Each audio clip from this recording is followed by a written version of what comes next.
Just going deeper into your Redskins time, you start, of course, with Shanahan, and of course his son Kyle is the offensive coordinator. Yeah. As Jay comes in, Sean McVay gets elevated from quarterback coach to offensive coordinator. Two guys that end up having a lot of success down the line as OCs moving up to head coach. But just thinking about your time with the Washington team, we'll get into that. Do you think, or what were your thoughts about how the team was run, and even just outside of personnel? Because I know that RG3 is a whole discussion in and of itself. Right. So what was your question again? Can you just phrase it again one more time? Just when you playing with Shanahan versus Sean McVay when they're both calling as the OC, did you see maybe anything that would lead you to believe they'd be successful down the line? Absolutely. I mean, Kyle is probably the most intelligent football person I've ever been exposed to. You know what I mean? And then, his one kind of Achilles heel when I first met him is that he's not a great people person. He's not a great natural leader. And then Sean is he is like a robot when it comes to football. He's very intuitive when it comes to the game. He's very dedicated. He works at it, but he doesn't have Kyle's kind of like natural ability for football, but what he lacks in terms of his, and that's not to say that he's not an extremely bright guy, because he is. Right. He's very, very smart.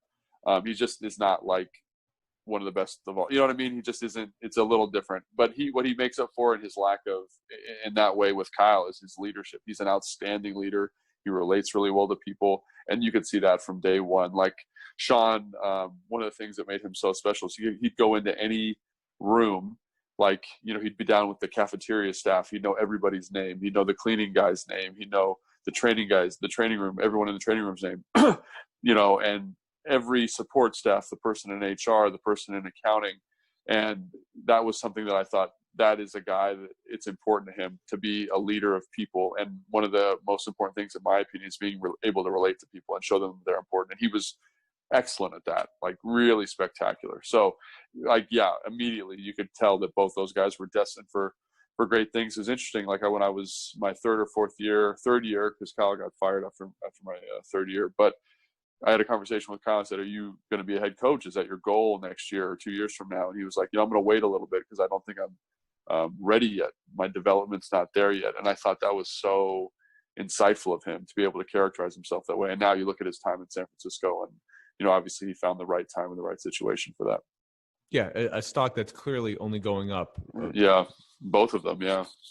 Yeah, oh yeah, and yeah, it's no slight against Coach McVay.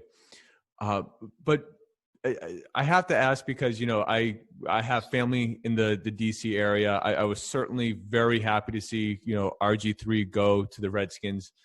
With hindsight being what it is, your thoughts on trading a lot of draft capital to get one guy, which then handicaps the team to get better in the future. And, I think the story kind of shows there, it would have been nice to have additional picks. What do you just think about the idea or the cost to get Robert on the team, and also how he was then handled, because that also seems like it could have been better? Right. Yeah, I think that's a very complicated couple of questions there. So like my personal philosophy on the drafts is that you should never trade up. You should always try to trade back if you can, because like ultimately at the end of the day, like it's very hard to justify one guy when two or three would of high caliber players would be really would be much appreciated to the roster. Now at the time, Robert was considered kind of a once in a generation talent. And after his rookie year, I think everyone was really excited about what he had to offer. And it looked like that was going to work out. However, I think that Robert, got a lot in his life very quickly, at a very young age. He's a second pick overall, and I think he was very, how to say it, like diplomatically, he's very like cocky and confident. And I think going into his second year, he kind of, he thought of himself in a way that he thought of himself as having things that he didn't have.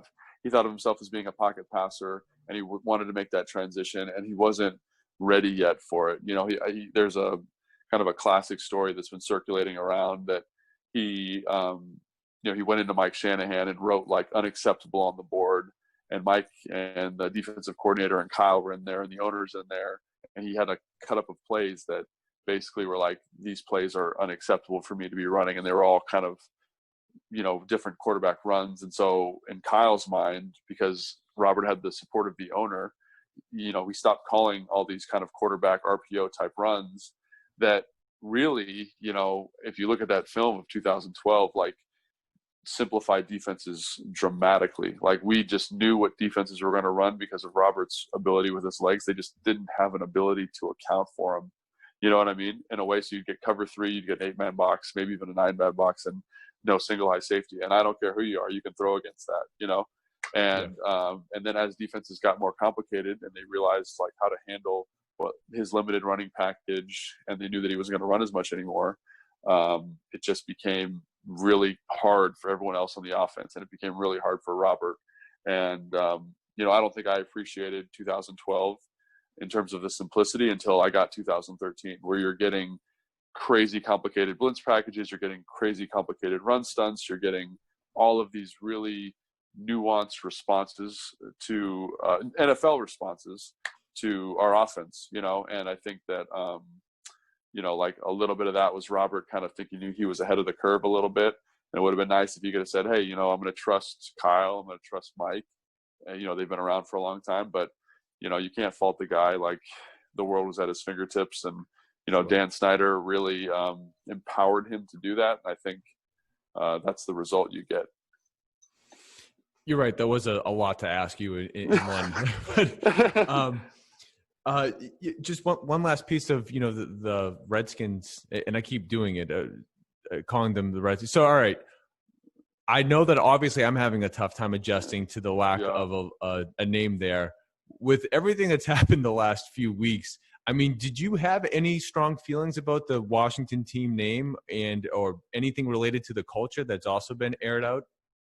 Yeah, I mean, yes, I did. So, like I mentioned on the radio the other day that like we used to have meetings with Bruce Allen where he'd come in and justify the team name to the roster. It was like a couple of weeks before training camp would start, we'd be reporting, and one of the meetings we'd have was like, this is why the team name is okay. Like 95% of Native American groups support us having the name. And, I think a lot of guys felt a little conflicted about it because, like, obviously the name sounds kind of pejorative, you know what I mean? And I think, we all felt a little weird about it, but then Dan would come in and be like, these are the analytics, these are the data. So I think even then that was, that was almost 10 years ago, 8 years ago now, like they kind of knew that there was going to be some friction with the name. Even then there was protests. So, and I think now with the current political environment, like that is something that is just, it took way too long for it to happen, and I think I understand why hardcore fans are upset, because they grew up with the team. But I do think it's time that, like the Washington football team moved in the 21st century in terms of their name, And then with regards to the other stuff, like all that, are you talking about the sexual harassment and all that stuff that was coming out of there? Yeah. And who knows what else you might have seen that wasn't part of anything else that was put out there. But it seems like it stems from the top. And I mean, you just by painting the picture of the owner bypassing several levels to give, Robert a certain feeling, that's already not a good sign. So, I mean, anything you want to add? Well, I just think it was, the NFL, everywhere I've been, it's kind of it's a locker room culture, and you kind of know what that means from playing high school football. It's a lot of guys hanging out.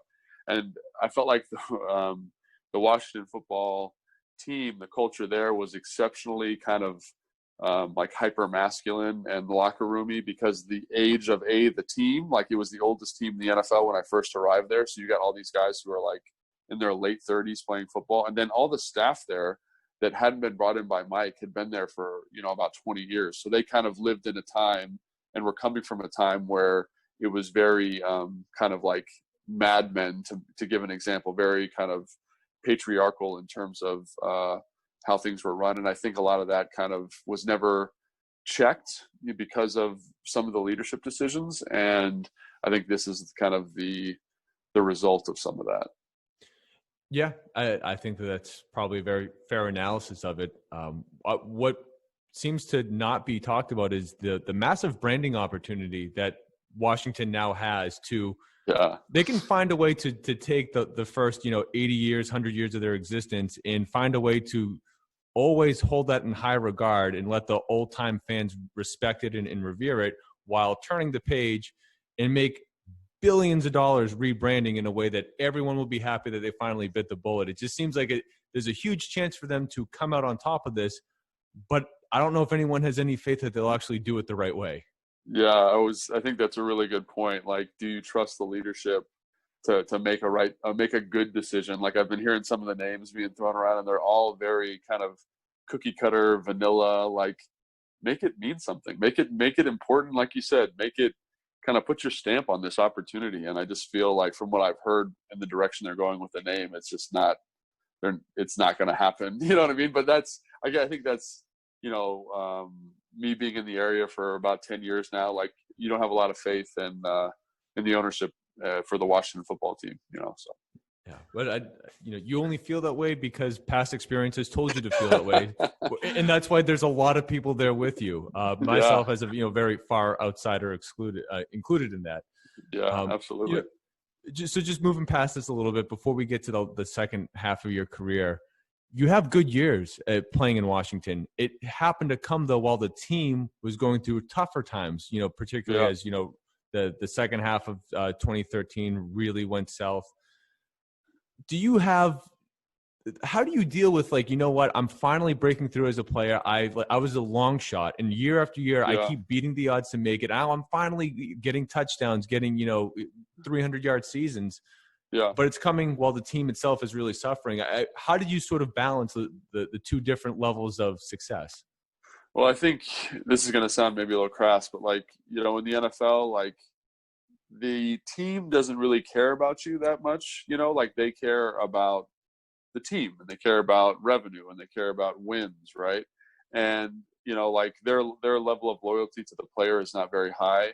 And I think that I kind of just was like, I need to do the best I possibly can, because there is a good chance that when Mike gets fired, I will no longer be here. So I need to make sure that, despite all this stuff that's going on, like, my best foot is going to be forward, because each game in the NFL is an interview, right? And if for whatever reason the interview isn't going well, like, you're going to be out of the league. And so I just kind of kept that in my mind during that period, and it served me well.